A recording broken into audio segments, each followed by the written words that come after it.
ก็ยกมือ10 นิ้วกราบนอบน้อม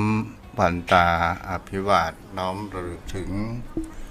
อย่างพระอรหันตสัมมาสัมพุทธเจ้าผู้แสวงหาซึ่งประโยชน์อันยิ่งใหญ่ขอนอบน้อมพระธรรมคำสอนในศาสนานี้ที่องค์สมเด็จพระสัมมาสัมพุทธเจ้าได้ตรัสแสดงไว้ดีแล้วขอนอบน้อมอย่างพระสงฆ์สาวกหมู่ใหญ่ผู้มีทิฏฐิอันหมดจดและงดงามโดยเสียงกล่าวของข้าพเจ้าและขอถวายความเคารพนอบน้อมไวสามายังครูบาอาจารย์พระเถรานุเถระพระภิกษุสงฆ์สมณเณรพระสังฆาธิการสงฆ์สมณศักดิ์บัณฑิตนักปราชญ์ท่านผู้มีความรู้ทุกรูปทุกตนทุกองค์โดยความเคารพมาณโอกาสนี้และขอเจริญสุขสวัสดีมายามปอออกไม่ออกสถายโยมพ่อโยมแม่ปอหมอนแม่หมอนปออุ้ยแม่อุ้ยปีป่านะอ่านท่านผู้ฟังผู้มีใจบุญทุกท่านที่ติดตามรับฟังธรรมะยามแรงทางสถานีวิทยุเพื่อการศึกษาพระพุทธศาสนาและวัฒนธรรม 104.5 เมกะเฮิรตซ์โดยการส่งลิงก์สัญญาณทางอินเทอร์เน็ตไปณอาคารสถานที่ตั้งสถานีวิทยุพระพุทธศาสนาแห่งนี้คือวัดไฟหินตำบลสุเทพอำเภอเมืองจังหวัดเชียงใหม่โดยความเอื้อเฟื้อเมตตาธรรมของท่านอาจารย์พระครูสมุวิสุวัตผู้มีจิตใจเปี่ยมล้นไปด้วยแห่งความเมตตาในการเผยแผ่ธรรมแต่มอบหมายให้ตนตัวอาตมภาพพระครูไพศาลสุตากรเจ้าอาวาสวัดทุ่งปะเก็ดตำบลหนองหานอำเภอสันทรายจังหวัดเชียงใหม่มาอยู่เป็นประจำยามแรงตลอดจนถึงคืนธรรมะสื่อข่าวชาวประชาที่ได้ก็ลิงก์และส่งสัญญาณไปถ้าเพิ่นได้ก็ลิงก์ก็ขอขอบคุณในความเมตตาท่านอาจารย์พระครูอภิวัตรวัฒนวิกรมเจ้าวัดปากทางเจริญอำเภอเดลอสถานญาติโยมพ่อโยมแม่เฮาไปได้แปะกันทางสถานีวิทยุแห่งนี้ประมาณสัก2 ติดหมายถึง4 วัน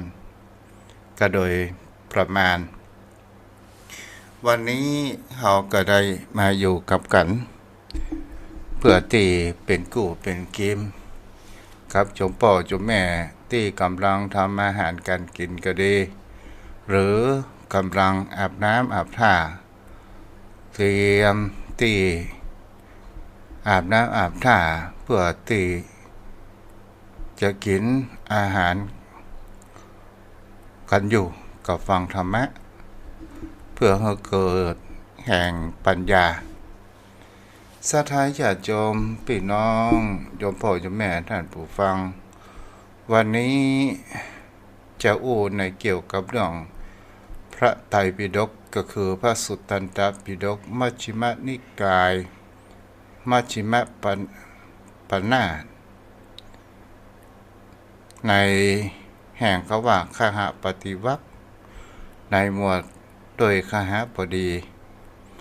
วันนี้สถานญาติโยมเพื่อที่จะอู้สื่อกันให้เข้าใจง่ายเพราะว่าภาษาในพระไตรปิฎกที่เพิ่นได้แปลออกมาเป็นภาษามาตรฐานคำว่าภาษามาตรฐานก็หมายถึงว่าเป็นภาษาที่เป็นทางการบางครั้งบางคราวคำแต่ละคำอาจจะเข้าใจยากแต่วันนี้ตนตัวของทุกเจ้าก็เอามาสื่อให้กับโยมพ่อโยมแม่ให้ได้เข้าใจง่ายโดยความพยายามมากที่สุดโยมพ่อโยมแม่ในเรื่องนี้พระอานนท์ได้ว่าข้าพเจ้าได้สดับมาอย่างนี้ว่าในสมัยหนึ่งพระผู้มีพระภาคเจ้าประทับอยู่ ใกล้สะบกรณีชื่อว่าอัคคะเขตกรุงจำปาพร้อมด้วยพระภิกษุจำนวนหมู่มากในครั้งนั้นเนี่ยก็มีบุตรของนายควันช้างที่ชื่อว่าเป็ดสะและปริภาชกลูกของเป็ดสะนี้ชื่อว่าการทรกะได้เข้ามาเฝ้ายังพระผู้มีพระภาคที่ใกล้อยู่พระพุทธองค์นั้นก็ได้หันยังบุตรของนายควันช้างบุตรของนายควันช้างปริภาชกผู้นี้ก็ได้ถวายอภิวาทเข้าไปกราบยังพระผู้มีพระภาคเจ้าแล้วก็นั่งณสมควรอยู่ข้างหนึ่งศรัทธาญาติโยม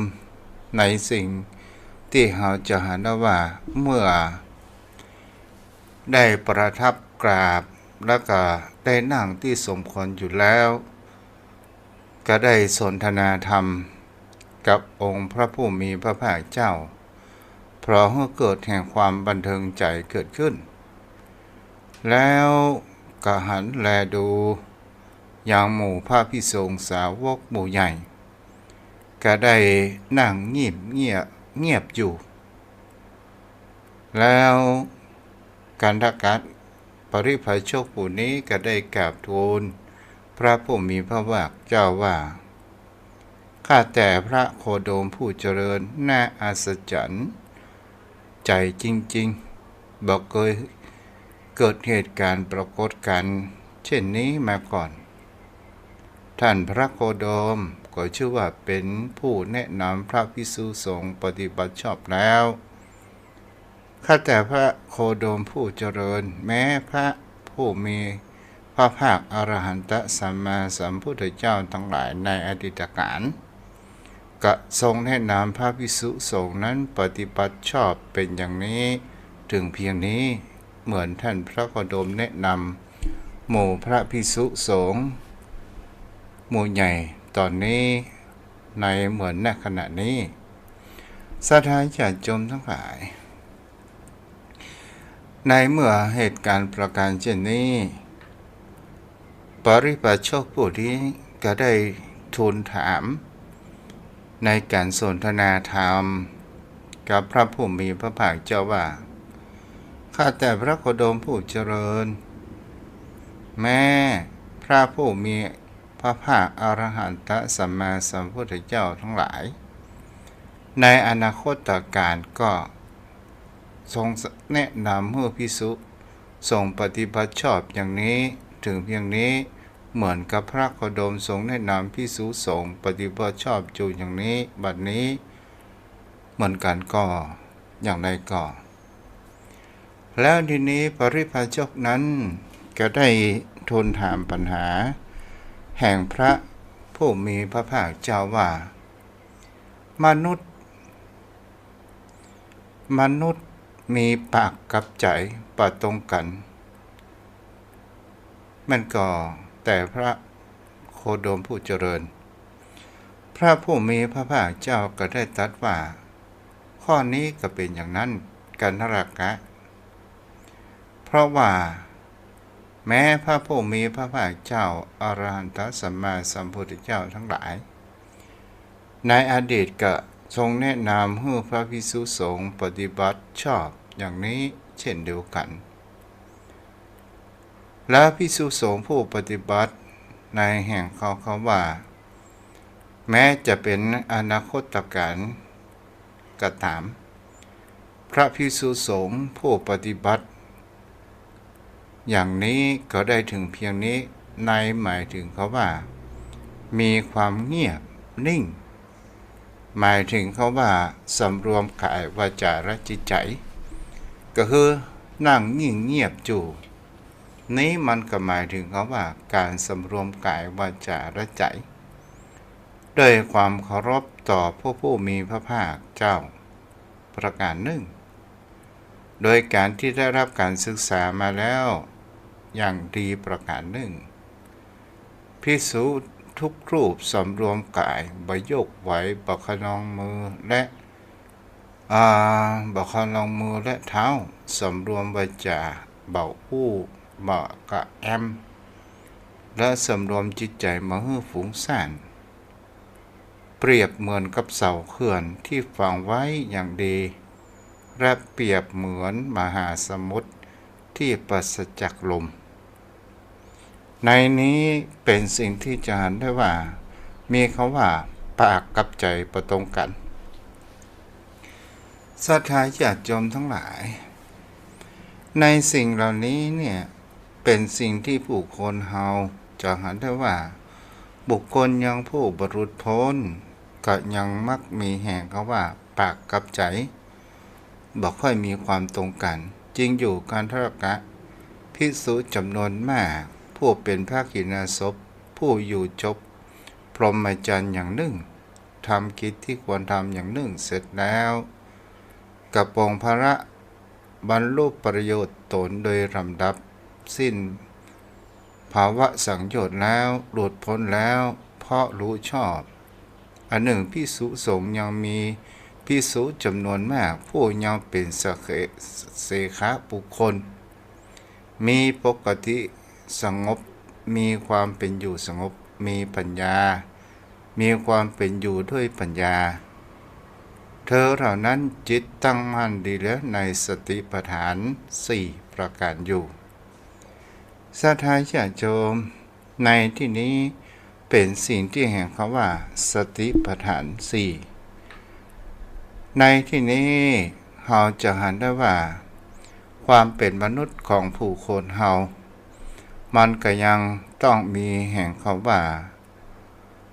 การที่ผู้คนเฮานั้นยังมีกิเลสหนาเพราะว่าผู้คนเฮาในปุถุชนคนทำหนาไปด้วยกิเลสที่บนโลกใบนี้ที่เฮาเว้นสิ่งเหล่านี้นั้นบ่ได้ก็คือความโศกเศร้าความ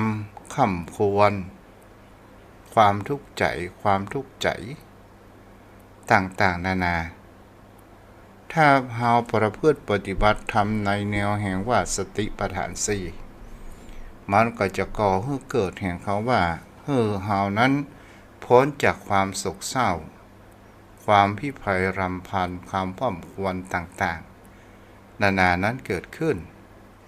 นี่เป็นข้อลักในการที่แห่งคำว่าพระองค์นั้นเพื่อที่จะให้เฮานั้นหายทุกข์และโศกเศร้าความภัยร่ำควรต่างๆวันนี้ก็จะได้อุจากับปนันสนทนาธรรมในเรื่องแห่งคำว่าสติปัฏฐาน4วันนี้โทรศัพท์จะเป็นอย่างไรพ่อง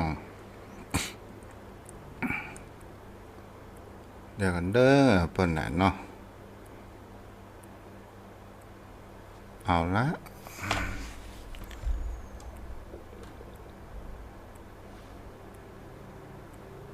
กันเด้อเอาละ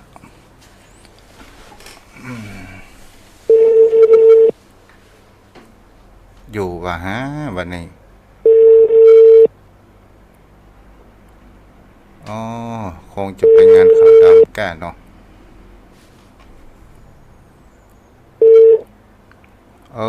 พระนานกราบไหว้สาเมตตาบารมีธรรมท่านพระคุณเจ้าด้วยความเคารพไปงานขาวดำสก้าโอ้มาแล้วครับมาเมื่อบ่ายโมงแล้วท่านพระคุณเจ้าอ๋อจะเอาเสียวันนี้อีกอ่ะครับพระราชทานเพลิงครับเพิ่นสร้างคุณงามความดีนักโอ้คนหลายครับคนมีเป็นพันเมื่อท่านเจ้าจะดีละแสดงถึงเพิ่นได้ทำคุณงามความดีไว้นักเนาะครับคุณงามความดีที่ฝากไว้กับโลกมนุษย์เกิดมาสร้างคุณงามความดีเหลือไว้แทนซากที่จากไปครับร่างกายสังขารธรรมดาตั้งอยู่ในไตรลักษณ์ท่านเจ้าท่านพระคุณเจ้าได้ตั้งของข้อกายเวทนาจิตธรรมเหรอครับสติปัฏฐาน4แล้วท่านเจ้าพิจารณากาย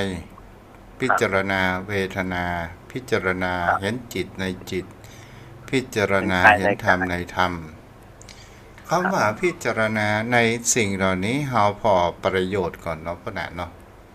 ไว้ทราบครับประโยชน์ในการที่เฮามีสติปัฏฐานสี่หมายถึงว่า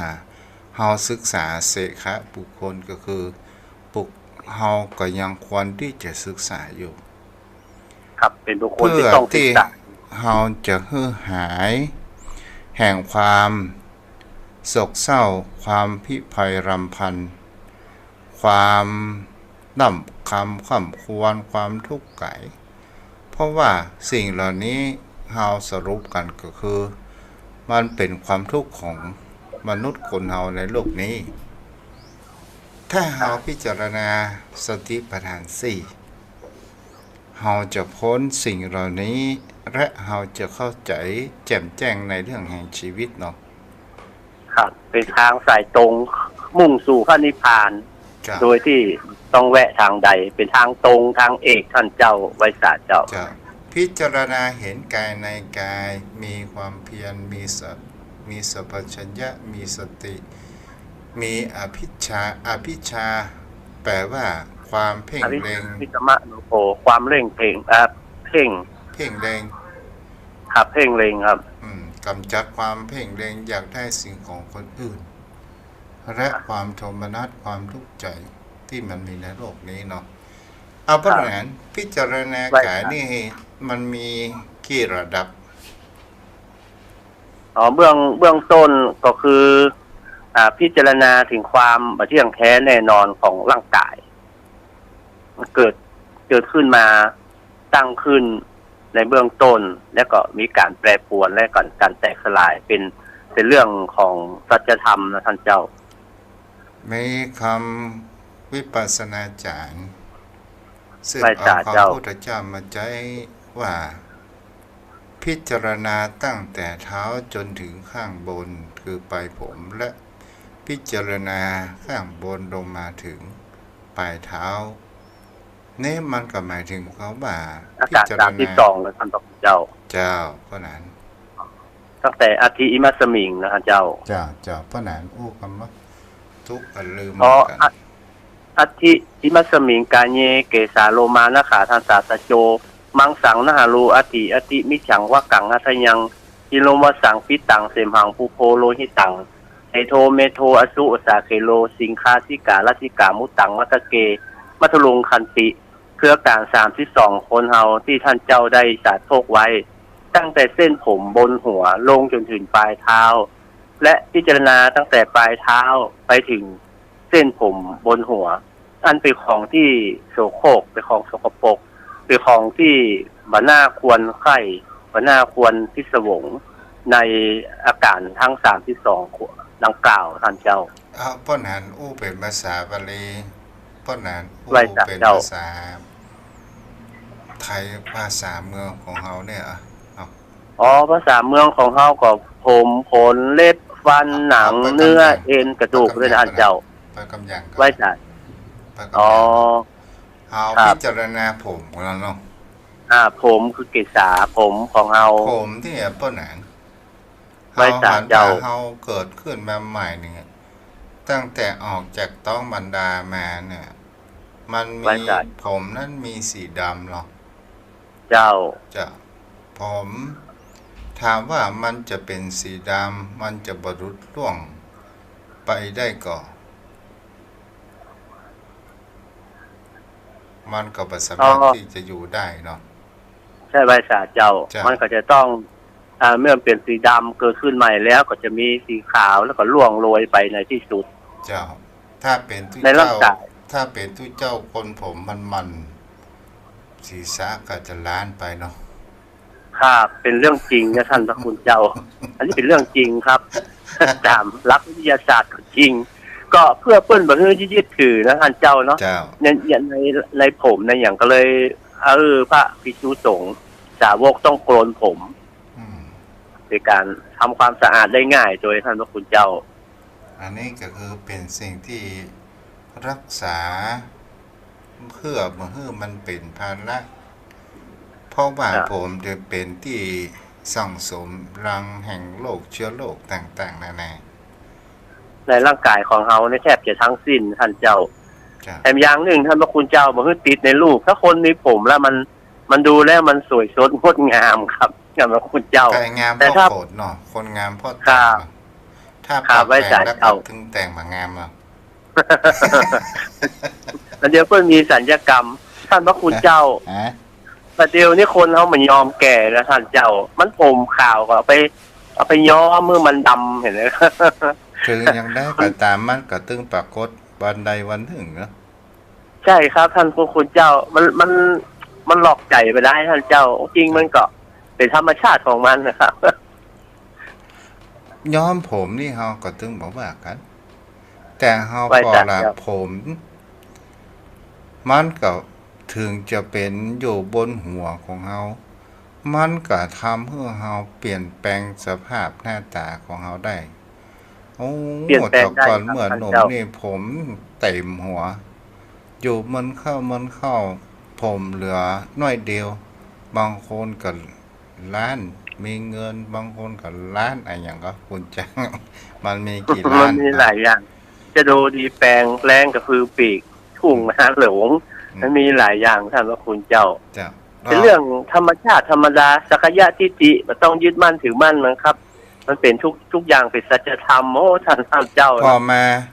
มาก็คือ วันจั ร่าน ทร์ งกายของคนเฮาเนี่ยที่เฮาว่างามเนี่ย เพราะว่าเฮามีผิวหนัง ที่ เป็น เป็นเสื้อ เป็นที่ รัด มัน ดึงไว้ เก็บความลับอันสกปรกนั้นไว้ข้างใน ไว้สาเจ้า แต่ถ้าว่าเฮาเกิดเหตุการณ์อย่างใดอย่างหนึ่ง อย่างเช่นคนงามโดนสาดน้ำกรดมันก็พอไปแล้ว มันก็บ่งาม แต่ถ้าว่าเฮาปกติถ้าเฮาลองพิจารณาดูว่า ถ้าเฮาเอาหนังออกดอกคาบเหมือนกับงูนี่นะ ไว้สาเจ้า พอเฮาพอเนื้อหนังบางษาพอจีนพอเอ็นอะไรอย่างเฮานี่ก็คงจะบ่งาม เป็นอสุภะเนาะปะน่ะเนาะ เป็นใช่ท่านพระคุณเจ้าไม่แต่อันที่ซากศพที่เพิ่นได้บรรลุธรรมเพราะอสุภกรรมฐานน่ะเพราะเพิ่นดูร่างกายของเฮาเนี่ย มันเป็นสิ่งสกปรกโสโครกเป็นสิ่งที่เกิดของรังโลกเหมือนท่านเจ้าอธิบายเบื้องต้นนะครับ อืม ดูแล้วมันเหมือนหน้าพิศวงอย่างท่านพระคุณเจ้า แล้วเฮาไปลุ่มลงอะไรอย่างกันเนาะ มันไปปรุงแต่งเองท่านพระคุณเจ้า คือเอาอายตนะกับขันธ์ทั้งห้านะรูปเวทนาสัญญาสังขารไปปรุงแต่งกันขึ้นเอง จินตนาการกันขึ้น แต่ถ้าว่ามองโดยลึกเหมือนพระกรรมฐานเพิ่นมองแล้วนะครับเพิ่นอสุภกรรมฐานเป็นของที่บางงามอสุจิเป็นของที่บดีบางงามแล้ว ในร่างกายของคนเฮาเนี่ย มันเป็นเช่นนั้นท่านเจ้า จ้ะ ดูอย่างซากศพตายนะตายไหมตายนานตายกระดูกรุดลุ่ยออกไปนะครับ ดูแล้วเป็นสิ่งที่น่าเกลียดน่ากลัว มี ทำเฮา เตือ ปลูก เฮา ปลูก ไปพอเฮาหันหนังสืออสุภกรรมฐาน ที่เปิ่น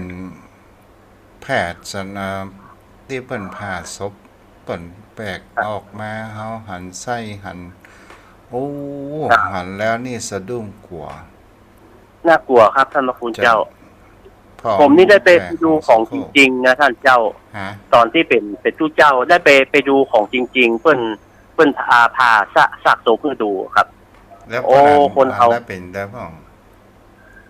ก็นี่ขอโทษนะครับกรรมฐานบ่มั่นคง แยะแยงโดยแล้วก็กลัวโดยมีตั้งหลายอย่างมีกลัวโดยไม่แยะแยงน่าเกลียดน่าจะมันมีในขั้น เขาว่ากลัวในที่นี้มันมาจากไหนปะนั้น ก็คือความคิดของเรานะครับ จิตใจของเขาที่เป็นปรุงแต่งเนี่ย ว่ามันจะได้ครับ มันคงจะมีจิตวิญญาณอย่างอยู่ในตัวของมันนะครับ แล้วก็ทำให้เรานี่ได้กลัวว่าวิญญาณจะติดโดยมาอะครับเพราะว่ามันยังบอกรู้ปัญญามันยังบอกรู้เท่าทันถึงเหตุการณ์ แล้วก็มันยังบัดรู้ลึกซึ้งในธรรมที่ท่านพระคุณเจ้า คนเฮาจะมีสติสัมปชัญญะได้นี่ก็คือเฮาก็จะต้องมีความภาคเพียรใน ใช่ การ ครับ นำพิจารณาเนาะปะนั้นเนาะ ครับไว้สาเจ้า ถ้าเราพิจารณา คือปัญญาเนี่ยมันอย่างท่านเจ้าอธิบายหลายครั้งว่าสุตตมยปัญญาจิตตมยปัญญาภาวนาก็คือการภาคเพียรกันมันการระลึกถึงนะครับเมื่อเกิดปัญญาได้ท่านเจ้าแล้วเรามาดูว่าในความภาคเพียรพิจารณาร่างกายของคนเฮาเนี่ยบางครั้งบางคราวคนเฮามายอมรับความจริงในสิ่งตนเป็นอยู่อย่างเช่นเฮาพอเท่าแก่ชรา60-70และพอหนังเหี่ยวย่นเฮาก็ไปดึงหน้าตึงตาเพราะถ้าถามว่าเฮาจะปกปิดแห่งความชราของเฮาได้ก่อนมาได้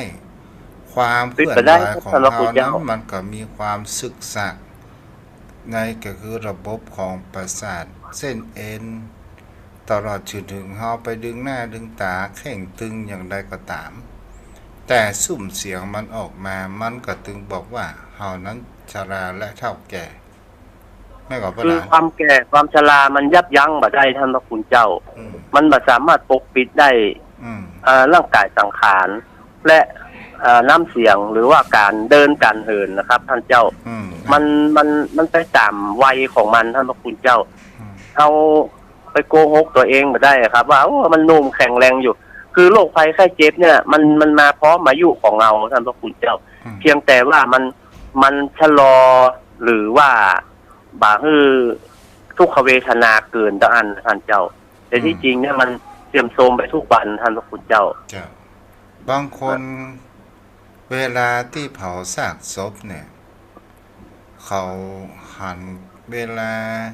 เขาหันเปิ้นเผากบนี่เนาะไว้สาเจ้ามันเหมือนกันว่ะมันมีการโกงลายเลนเวลาไฟมันเผาดูแล้วมันอืดแล้ววิปัสสนาจันทร์ก็ได้อู้ถึงคำว่าพิจารณาอสุภกรรมฐานหลังจากที่ตายตอนแรกๆมันก็ยังมีความอุ่นอยู่หลังจากนั้นมันก็เย็นต่อไปถ้าเฮาบ่ฉีดยาบ่ใส่น้ำแข็งอย่างไปตามธรรมชาติมันก็จะเริ่มขึ้นไว้สาเจ้าจะเอาปัญหาว่าแต่ก่อนๆนั้นมันจะเห็นอสุภกรรมฐานได้ดีเลยสมัยนี้ก็มันเป็นธรรมชาติท่านเจ้าวัน2วันนี้มันก็เริ่มอืดเริ่มพองเริ่มมีกลิ่นเริ่มเขียวเริ่มช้ำท่านพระพุทธเจ้าจะหันสัจธรรมจะหันอสุภกรรมฐานได้ดีครับและยิ่งการเผาศพยุคก่อนๆนะเผาแบบธรรมชาติแบบกล่องฟอนท่านเจ้ามันจะหันสัจธรรมได้ดีกว่าในยุคปัจจุบันไปปกปิดหมดครับปกปิดสัจธรรมแห่งความจริงหมดครับโดยทำให้คนเฮาเนี่ยมองมาเห็นหนทางที่จะยึดมั่นถือมั่นท่านเจ้าแม่ข้างจิตซีห้องเทยังไม่ยอมแก่เลยเนาะ ในโลกนี้ครับ มนุษย์หรือว่าสัตว์ทั้งหลายมีความตายไปที่สุดพระคุณเจ้าเกิดมาเท่าไรก็ตายไหว้สาเจ้าบางคราวคนเฮาเนี่ยอยากจะเอาชนะแห่งความตายในการที่ว่าบางครั้งบางคราวเฮาก็รู้อยู่ว่าเฮาเป็นโรคนี้เนี่ยมันก็ตึงมาหายแล้วเฮาจะเอาเงินเอาทองมาทิ้งขว้างมันก็บ่ก่อให้เกิดประโยชน์ใดๆทั้งสิ้นเพราะนั้นว่าบางครั้งบางคราวมันก็น่าพิจารณาเหมือนกันเนาะมันมีอายุไขครับคุณเฮาโรคบางโรคนะรักษาก็หายบางรักษาก็หายบางโรครักษาก็ตายบางรักษาก็ตายบางโรครักษาถึงหายถ้าบางรักษาบ่หายแต่ที่สุดแล้วก็คือตายครับเพราะมันมีขีดจำกัดอายุไขของมันอายุของคนท่านพระคุณเจ้าเพราะนั้นเอาสักกี่ปีเพราะนั้นถ้าจะฮือมอกสบายมอกสัก70ต้นๆนี่พอดีแล้วครับ71 72นี่พอดีแล้วท่านเจ้าบัดเดี๋ยวนี้ได้ไปมันจะแบบบัดเดี๋ยวนี้ได้49อยู่ค่ะ30กว่าปีก็แล้วแล้วก็โอ้49นั่นมันอดีตการนานมาแล้วท่านพระคุณเจ้าตัณหาแล้วท่านพระคุณเจ้าตัณหาคือความอยากแล้วมันมาแก่ใจเฮาท่านเจ้ามันยังหนุ่มอยู่อ่ะมักสัก10สัก20ร่างกายพอไปไหนไปเบาพอจะ ถึงกาลกิริยาแล้วตัณหานี่ยังอยู่เท่าเดิมอยู่นะแต่พระพุทธเจ้านี่ก็คือที่เฮาได้พิจารณากายของคนเฮาบางคราวเฮาจะเห็นได้ว่าจะทำโลกไปนี้ก็หมายถึงว่าทุกสิ่งทุกอย่างมันปัจจัยของเฮาแม้ตัวของเฮากระดูกของเฮาถึงเฮาจะมีความรักอย่างใดก็ตามนี้พระองค์นั้นบอกว่าถ้าว่าเฮาพิจารณาจะทำให้เฮากำจัดแห่งเขาว่าการเพ่งเล็งอยากได้สิ่งของบุคคลอื่นเฮาจะเห็นได้ว่าเฮาตื่นเช้ามาเฮาจะมีแต่เรื่องคนอื่นเข้าสมองเฮาเข้าจิตใจของเฮาเป็นส่วนใหญ่แม่นบ่พ่อน่ะเขาไปคิดเรื่องของคนอื่นเยอะเกินไปเขาไม่ได้คิดถึงตัวเองเขาไม่ได้พิจารณาถึงร่างกายสังขารของเราไปมองข้ามจุดนี้ไปมองคนอื่นมาตกประเสี่ยงท่านพระคุณเจ้าบางครั้งบางคราวเฮาหันเปิ้นได้ดิบได้ดีก็เกิดความอิจฉาไปเพ่งเล็งหันเปิ้นอยากได้เอากูบ่ได้กูก็จะเอาได้อย่างนี้เป็นต้นเนาะครับอิจฉาริษยาแล้วก็ความอยากที่อยากจะมีเหมือนเปิ้นคือความโทมนัสครับก็คือความโศกเศร้าความพิพายรำพันความเสียใจคนเฮาจะหันได้ว่าถ้าเฮาบ่ได้พิจารณาร่างกายบางครั้งบางคราวเหตุการณ์ที่มันเกิดขึ้นก็คือความพลาดพลาดจากเป็นนี่เฮาก็ยังปิกมาหากันได้อยู่แต่พลาดตายเนี่ยมันเป็นสิ่งที่คนเฮานั้นบางครั้งบางคราวเฮาบ่ยอมเฮาลำลึกกว่าเฮาจะได้สติอย่างขึ้นมามันก็ใช้เวลาไหว้สาเจ้านี่ก็คือหมายถึงเขาว่าเพราะนั้นไหว้สาครับรักนี่เป็นความรักและความผูกพันมันเป็นตัวให้เกิดโทมนัสหรือไม่ในความคิดเป็นครับตัวนี้ครับความรักทำให้เกิดความทุกข์ก็คือความโทมนัสความเศร้าใจเสียใจความที่ไรลำพันความที่ว่าลำพึงลำพันนะครับจากสิ่งของอันเป็นที่รักที่ชอบใจที่มันพัดพากจากเฮาไปท่านพระคุณเจ้าแต่ถ้าว่าเฮามีความรักด้วยการมีสติปัญญาเล่าก็ถ้าเฮามีสติปัญญามันก็เบาบางหรือว่าเป็นธรรมดาไปในที่สุดท่านพระเจ้าว่าได้ยินอย่างพระริพาชกที่ไปไถนาอ๋อครับที่ถูกงูคบนั่นแหละท่านเจ้าลูกถูกงูคบเอาไว้สาเจ้าแล้วเขาไปบอกข่าวสารไปบอกแม่บ้านว่าบ่ต้องห่อเข้ามา2ตีเด้อตีเดียวเนี่ยแม้กระทั่งนักวิสาขาโมทาสีผู้รับใช้ได้เอาสิ่งของแตกแล้วก็กลัวนางวิสาขาเดือดร้อนนางวิสาขาเพราะว่าไม่เป็นอะไรยังมันเป็นเรื่องธรรมดาครับเป็นเรื่องปกติธรรมดาเพราะเปิ้นเจริญมรณสติอยู่ตลอดนะครับถ้าอินยังอนุโมทนาอยู่เลยว่าโอ้ครอบครัวนี้เปิ้นเจริญมรณสติถือว่าเป็นเรื่องปกติธรรมดาการเกิดการตายการพัดพากมันย่อมมีขึ้นเป็นธรรมชาติของมันอยู่แล้วท่านพระคุณเจ้าเปิ้นก็มันมีความสะดุ้งอกตกใจเป็นอานิสงส์ของเจริญมรณสติแต่ท่านพระคุณเจ้าแต่คนเฮาถึงวันนี้เฮาไม่ได้เจริญมรณสติเฮามีความปฏิพัทธ์ผูกพันฮักยึดมั่นถือมั่นมันก็เลยทำให้เฮาเป็นทุกข์ท่านพระคุณเจ้าแม้แต่ร่างกายสังขารของเฮาเนี่ยมันก็ยังบ่อยู่ในใต้บังคับบัญชาเฮาเมื่อมันแก่เฮาก็ห้ามบ่ได้เมื่อมันเจ็บมันก็ห้ามบ่ได้มันเป็นของมันเช่นนั้นมันกับเมียปู่จันกับแม่ตู้เจ้าทั้งนั้นเนาะ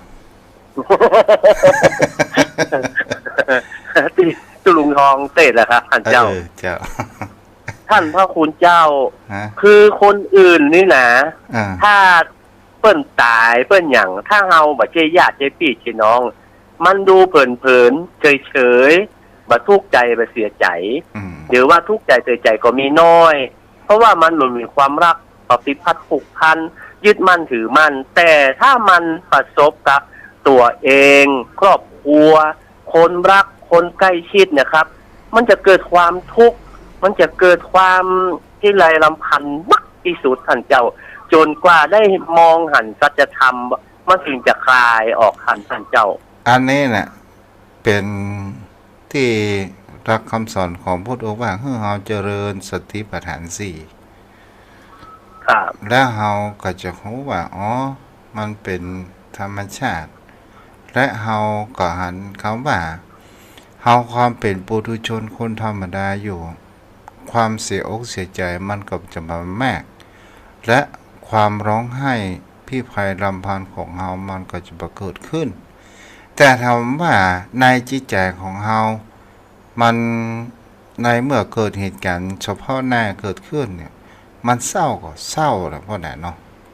มีท่านเจ้ามันอย่างท่านเจ้าว่านะครับปุถุชนมันก็เป็นธรรมดามันก็ต้องยกระดับจิตใจของเราจากปุถุชนก็คือเป็นกัลยาณสาธุชนเป็นกัลยาณชนและเป็น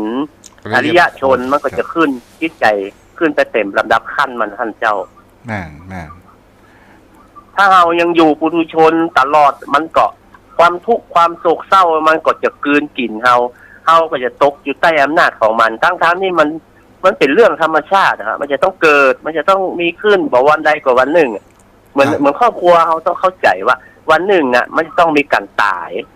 บ่ผัวก็เมียบ่เมียก็ลูกบ่ลูกก็พ่อบ่ลูกก็แม่มันก็เป็นเรื่องจริงนะท่านพระคุณเจ้าเจ้ากับผมนี่ครอบครัวใหญ่นะมีด้วยกันอยู่7-8 คนเดี๋ยวไล่เข้าเหลือ3อันนี้มีท่านครอบครัวนะป้านานจะอู้ฟังจะอู้ฟังโอ้สามีของเปิ้นน่ะก็เมื่อนี้ก็เป็นโรคไตได้ฟอกเลือดจนได้ต่อก่อนนี่ส่งน้ำแข็งและกันนี้ภรรยาก็ได้ออกส่งน้ำแข็งเช่นเดียวกันแต่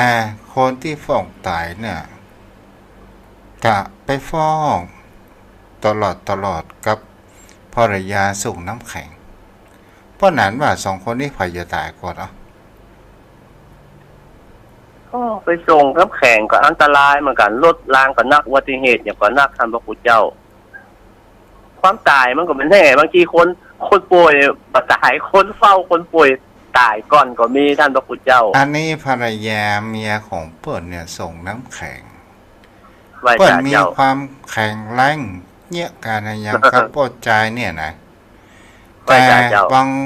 เพราะว่าสภาพภายในมันเป็นสิ่งที่เฮามาหันใช่ครับตอนสุดท้ายเป็นมะเร็งในรังไข่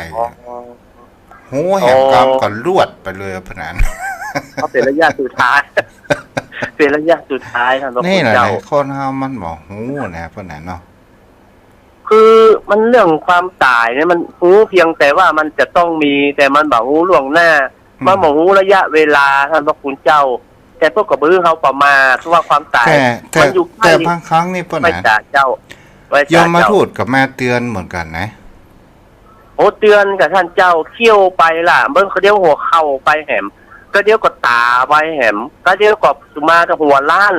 มันบอกงูมันหายไปทางใดเส้นผมมันรู้ไปคนเดียวมันหาบาดเจ็บบ่ปวดนะโอ้เอาเข้าอย่างเดี๋ยวก็หนังท่านพระคุณเจ้ายมมาทูตแม่เตือนก็คืออาการบ่สบายเนี่ยมาบอกมากล่าวเขาว่าเป็นสัญญาณเตือนเด้อเตรียมพร้อมเข้าใจทำบุญสุนทานปฏิบัติธรรมเสียบางครั้งเมื่อเฮาไปลงหมออย่างมันก็หายเจ็บหายปวดคนเฮากับหน้าที่จะพิจารณาและมีปัญญามีสติปัญญาหูได้ว่าโอ้ครูควรที่จะรีบทำโขนขวายกระทำบุญกุศลเพราะว่าสัญญาณเตือนมาแล้วอย่างกับบุคคลที่กินเหล้าไปหากินเหล้าหลายปีไปหาหมอบอกว่าโอ้ลุงหยุดกินเหล้าได้แล้วเด้อตับลุงบ่ค่อยดีแล้ว ปิกมา หมอเดือน อยู่โรงพยาบาลสบายปิกมาพักฟื้นได้มาสักเดือน2 เดือนอู้แข็งแรงอย่างดีกลับไปกินเหล้าแหม อ๋อ อย่างเงี้ยเพราะนั้นเรื่องสมมุติขึ้นหน่อย ก็มีจริงท่านเจ้า มันอิงนิทานอิงเรื่องจริงท่านพระคุณเจ้า ครับ มันบอกกลัว คือเมื่อเล่าเข้าปากมาแล้วใครปะนายบอกหมอกสกรรมเนี่ยมันมี หม เป็น อ เรื่อง บอกว่ามาเฮ้อกินเหล้ากินเบียร์เอากินเบียร์ครับไม่ใช่กินเหล้าอีก มันเรื่อง เรื่องบาลีนะท่านพระคุณเจ้า จะต่อมาก็คือ วันนี้จะได้เพียงแค่พิจารณากายแล้วเนาะต่อมาก็คือพิจารณาเวทนาเพราะนั้นเวทนา เวทนา ตั้งอ ความ ยู่ รู้สึกท่านเจ้า เฮาก็จะต้องมีความเพิกเพียรมีสติสัพพัญญะและก็ รู้เท่าทันเจ้า รู้เท่าทัน และเฮาก็บ่เพ่งเล็งเวทนาเนี่ยเพราะนั้นเวทนาก็คือความรู้สึกมี ความรู้สึกความทุกข์ความทรมานความเจ็บใจต่างๆ ทุกข นั่น มา นะ ทุกขยะเวทนาในสังขารนะท่านเจ้า จะเวทนา ไหว้ เนี่ย ศาสตร์เจ้าไหว้ศาสตร์ เพราะนั้นกันก็ว่าเวทนานี่มันเกิดขึ้นอยู่ตลอดก่อให้เกิดเป็นความทุกข์ ใช่ครับ อยู่กับตัวเขานะท่านพระคุณเจ้า ความรู้สึก อย่างเช่นเฮาได้ยินก็ตามเฮาได้ฟังก็ตามเฮาหันก็ดีเฮาได้กินก็ดี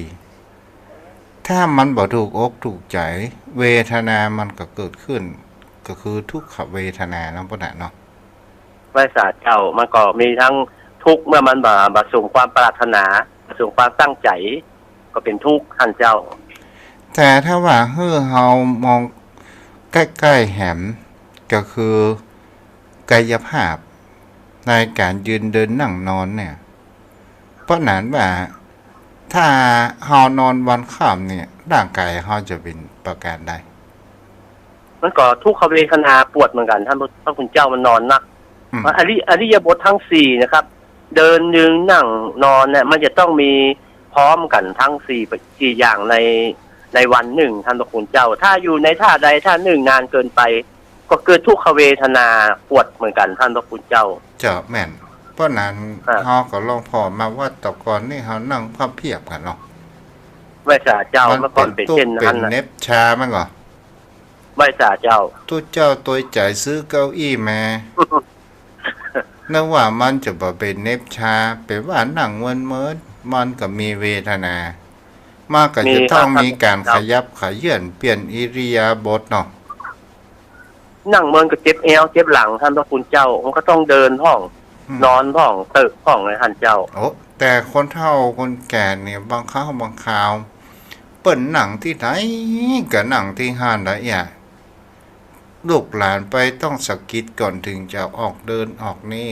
เปลี่ยนอิริยาบถเนี่ยเท่านั้น พระเจ้า บางครั้งบางคราวมันก็น่าศึกษาน่าคิดเหมือนกันนั่นเนาะ คือหนึ่งเปิ้นบามีทุกขเวทนานัก เพราะว่าจิตเปิ้นเป็นสมาธิสติเปิ้นตั้งมั่นเปิ้นนั่งแถมอย่างหนึ่งความเคยชินความฝึกฝนมาตั้งแต่ต้น สมาธิเปิ้นเลยตั้งมั่นความสามารถฟังธรรมจนหมดผูกและยกมือไหว้ตลอด เปิ้นฝึกไว้ดีแล้วตั้งแต่ต้นท่านพระคุณเจ้า อันนั้นเปิ้นฝึกสัญญาสมาธิ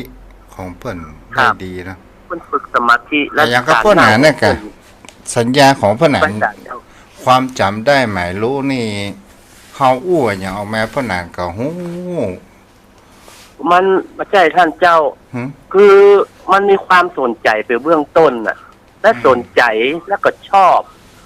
อย่างอื่นนี่บ่เคยชอบ แต่ก็อู้เรื่องธรรมะธรรมโมนี่มีความสนใจมีความใคร่ในธรรมและพิจารณาไปตามเนื้อธรรมหนึ่งทำเมื่อเฮาบ่ง่วง เมื่อเฮาบ่ง่วงแล้วใจเฮาก็จดจ่อในเรื่องนั้น แล้วเฮาฟังแล้วเฮาก็มีความสุขโดยคอยไปตามธรรมที่เปิ้นอธิบายโดยท่านพระคุณเจ้า แม่น มันเลยทำให้เราหนึ่งบ่ง่วงสองความตั้งใจ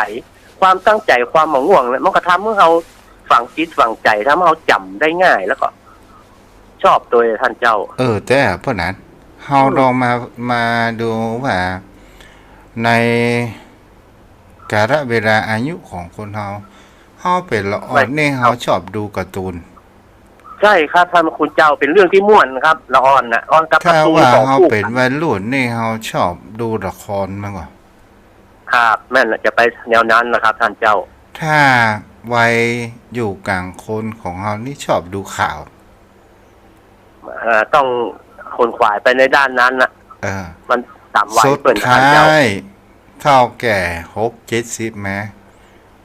บ่เอาอีหยังสักอย่างเอากะบางคนก็เอาทำแม่เป็นกู้เป็นเคียงเนาะมันหมดวัยท่านเจ้ายังเพิ่นจวนไปแอวเนี่ยมันถึงบ่มีใจให้ไปเพิ่นว่าหันม่วนนะเฮาไปแอวไปดูอย่างอันน่ะสิ้นปีคือหยังไปเตยบ่เคยไปมันหมดวัยเฮาโตยและแถมยังใจเฮาบ่ค่อยตามไปทางนั้นเฮาเลยบ่เคยไปท่านพระคุณเจ้ามันบ่ใช่เหมือนยามหนุ่มอ่ะเพราะมันบ่ตรงกับวัยเฮาอ่ะแต่เหมือนกันนะพ่อนะไปจากเจ้าทุกเจ้าตะกอนที่ห่มเอวขนาดอะอยู่วัด3 วันบ่ได้นะบ่เกิน3 วันนะต้องไปแอวเพราะว่ามันจิตใจมันมุ่งไปทางนั้นท่านเจ้าณปัจจุบันนี้มาได้ออกวัดเป็นเดือนก็อยู่ได้เป็นปีก็อยู่ได้ไม่สาเจ้าเพราะว่ามันจะว่าเบื่อว่าใกล้มันก็ใช่นะแต่ว่าไปก็มองอันนะเฮ้ยมันก็ถูกนะท่านเจ้าเพราะว่าใจเขาบอกไปทางนั้นแล้วเฮาก็น่าศึกษาเหมือนกันนะไว้สาเจ้าไปตามวัยของเปิ้นนะแต่ก่อนนี่พอดอกคอนจนติดบางครั้งบางคราวนี่ก็อย่างกับแต่ก่อนสมัยเป็นเน้นเรื่องพยองเนาะเหินฟ้าเรื่องพ่อยังมานำใจนะซื้อหนังสือพี่แม่อ่านล่วงหน้าตัวน่ะมันก็ม่วนในยุคนั้นวัยนั้นท่านเจ้าอย่างครับยังนั้นอย่างครับหนังสือสัปดาห์แล้วเนาะครับผมอย่างอันน่ะเหมือนกับหนังเพิ่นมาฉายกลางแปลงฉายในวัดนะกะหนังโตลุ่งสมม่วนดูจนโตลุ่งจะจบอ่ะเฮาได้ยินเสียงเพลงสายันยอดรักอย่างนี้เฮาถึงว่าวันนี้ชัยโยโห่ร้องขนาดว่าหนังมาฉายหนังขายยามาฉายหนังขายยามาฉายกำลังห้องม่วนๆกันเดียวเปิดไฟขายยาเหรอนี่อันนะท่านพระคุณเจ้าเปิดก็บังได้ขายยาเอาหนังมาล่อเอานะครับท่านเจ้าแม่นขายยาคิดตึกนะก็เดี๋ยวลุ้นนะกันลุ้นขอเปิ้นฉายโวยๆนะกันขายยาเปิ้นเพราะว่าขายยาถ่ายย่อมปอบอกว่าวันพวกนี้ขายตัวตึกออกมานี่มารับสตางค์ได้เลยตัวซาพ่อกาอย่าทะเลาะคุณเจ้าอย่าไปเจ้าคารมพ่อกาเลยแต่ตัวเจ้าว่าตอนหนังภาคเด้อป่ะนะนิทานรู้ครับหนังภาคหนังม้วนหนังนิทานโม้นะครับเครื่องเสียงที่ใช้เครื่องปั่นนั่นก็ตันใช้เครื่องปั่นเสียงช่วยหนังภาคนี่บางคนก็บอกว่าหนังขายยาหนังกำแพงนี่คนภาคมีคนเดียวแต่ไงใช่ครับทำภาคเป็นทำเสียงเหมือนได้ยินคนเดียวนะครับพระคุณเจ้า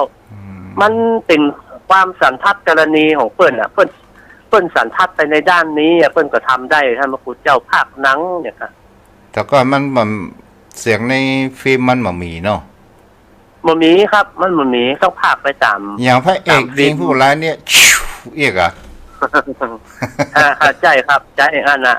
เขาก็ชอบไปอยู่ที่ใกล้ๆคนนะครับท่านพระคุณเจ้าขอเพิ่นภาคโดยอะค่ะมันเจริญไปตามยุคตามสมัยมันท่านพระคุณเจ้าเหมือนลิเกนะครับท่านพระคุณเจ้าโอ้ยก่อนนี้ดูลิเกเนี่ยสุดยอดแต่ม่วน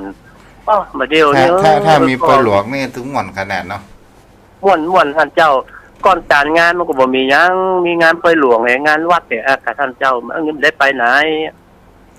ลิเกอย่างเสียอย่างเดียวพ่อหนานไหว้สาเจ้าลิเกนี่นะเสียอย่างเดียวอะไหว้สา มาตัวกันบ่ฮู้จักกันน่ะ เขากินข้าวด้วยกันได้ไว้เดี๋ยวไปเมืองพาราณสีเลยอะ แล้วปะนะ อันเปิดไว้จ่าเจ้า ป่านนึกคนทางบ้านกับ ครับผมได้2หัวข้อนะท่านเจ้าเนาะ เจ้า ความตายเนาะอยู่ใกล้ตัวเฮานะท่านเจ้ามันจึงทุกมันเกิดแล้วมันจึงมันหนีไปไหนมันรอดไปไหนท่านเจ้าอยู่ใกล้เฮาใกล้ตัวเฮาวันใดวันหนึ่งมันก็ต้องแตกต้นดับไปตามกาลเวลาของมันนะท่านพระคุณเจ้า จะแม่นเนาะ ครับ อันนี้ทนายเด้อปะนะบรรพกก็อยู่กันมาเด้อ ปรมินธรรม บรรพกได้อยู่เนาะปะนะเนาะ วันพูกวันพูกได้อยู่ท่านเจ้าพูกได้อยู่ครับ นุ่มหมู ครับกราบไหว้ศาลนั้นเมตตาธรรมท่านเจ้าด้วยความเคารพอย่างสูงยิ่งขอความสุขความเจริญมีแด่ญาติธรรมทุกท่านนะครับผู้ใคร่ในธรรมผู้สนใจในธรรมวันนี้ได้ฟังพระธรรมเทศนาไปด้วยกันศึกษาไปพร้อมๆกันนะครับขอกราบขอบพระคุณครับ เจ้าข้าได้เวลาสัก2 ชั่วโมงแล้วปะนะไหว้ศาลเจ้า เจ้าโปรดรักษาอ้าวโยมพ่อโยมแม่ใครจะโทรมาก็โทรมาได้เด้อวันนี้ผู้รับฟังมีแม่ประกายพกมนเจริญแม่ทองคำที่วงคำพี่น้องเสาหินบัวบานเนาะอ้าวใครจะโทรมา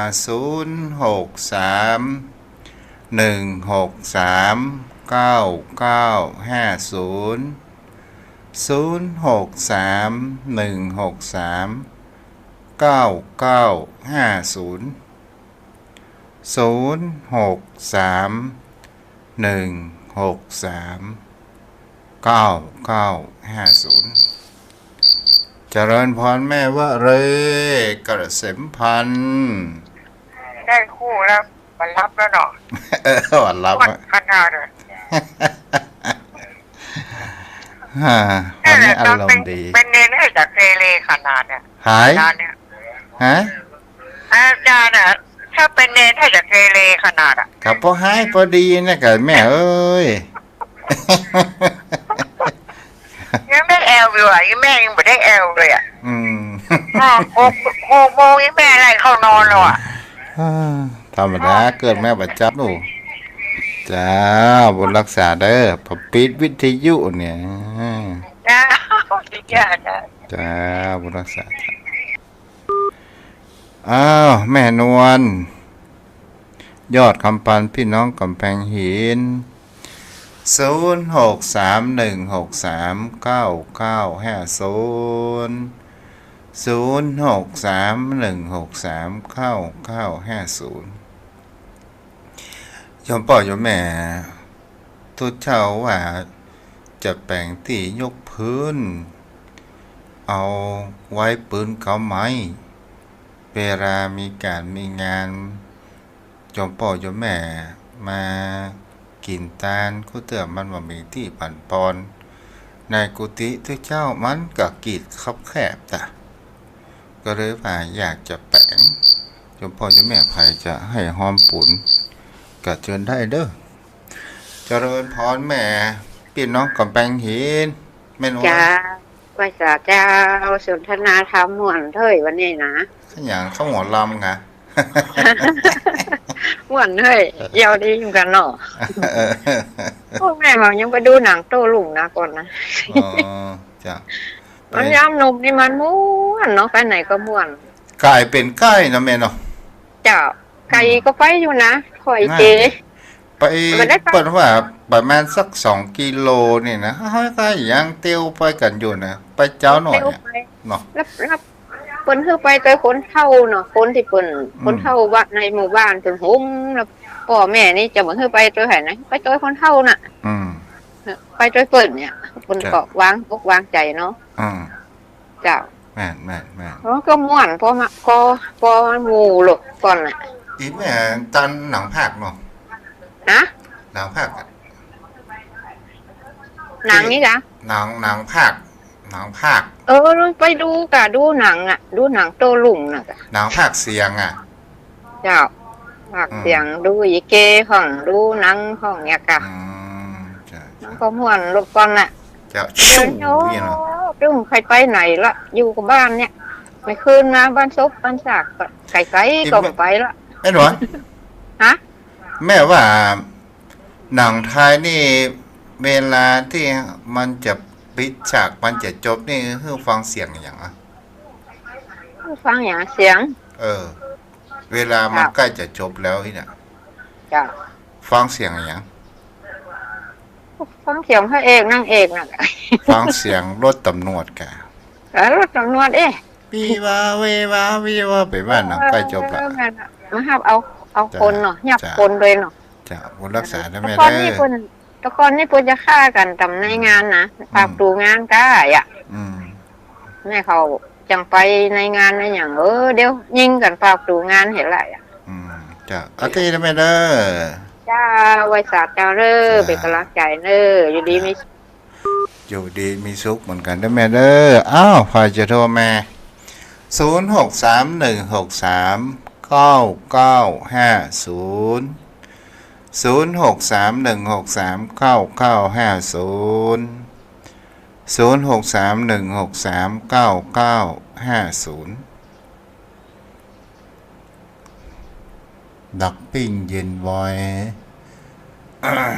ให้กำลังทำอาหารกันกินเนาะ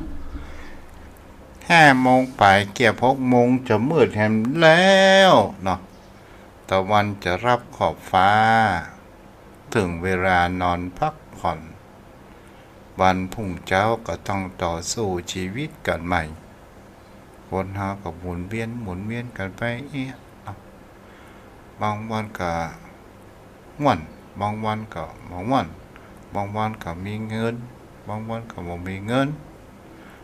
บางวันก็สบายบางวันก็บ่สบายเจ็บปวดเมื่อยไข้ต่างๆนานาช่วงนี้อากาศเปลี่ยนแปลงรักษาสุขภาพตัวเองคุณโยมจันจรัตน์กำลังขึ้นมานี่กะ 0631639950 เอาละใกล้เวลาที่จะยืนตรงเคารพธงชาติเนาะโยมพ่อโยมแม่เอาไว้วันพุธเฮามาอยู่กันใหม่เด้อถ้าทุกเจ้าคำใดผิดพลาดก็ขออภัยไว้ตัวเนาะอยู่เป็นกู้เป็นกิมครับโยมพ่อโยมแม่ท่านผู้ฟังมาละเจริญพรเข้าใจเด้อบ่าวก็จะปิกวัดแล้วอัลโหล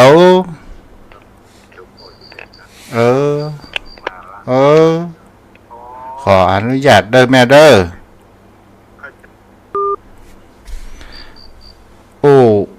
โทรมาแล้วไม่พูดขอปิดวิทยุเนาะตั้งใหม่วันนี้ก็มาถึงเวลาสุดท้ายขออนุโมทนาบุญเด้อผู้คนมีสุขภาพร่างกายแข็งแรงวันพวกเขาก็มาฟังกันใหม่อายุวันโนสุขังพระลัง